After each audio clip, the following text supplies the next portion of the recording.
how to turn off automatic updates on Windows 10 or 11. So if you want to turn off automatic updates on your Windows 10 or 11, then what you need to do is you just need simply search for services at first. After searching, you need to click on services, and under services, you need to click on any service and then press W. After that, you will get this all services with W. So now you need to just scroll a bit down and then go with Windows Update.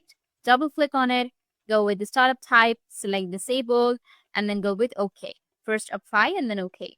Once you're done, the problem might be fixed. Or the second way is you can search for local root policy editor, or you can also just press Windows and R keys together and you will have this run interface. And here you need to enter gpedit.msc and then hit the enter. You'll get this kind of interface, which is local group policy editor. Now you need to go with the administrative templates. Under administrative templates, you'll have Windows components. And here you need to scroll down and then find Windows Update. Once you find your Windows Update right here, or you can just simply go with the left side and here you can go with Windows Update. And under Windows Update, you will have this kind of interface. And here you will have configure automatic updates. If you find configure automatic updates, you need to just click on it or double click on it.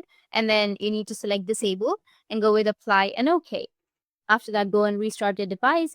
And in this way, you'll be able to turn off your automatic updates on your Windows 10 or 11. And if you have any questions, feel free to comment below. Thanks for watching.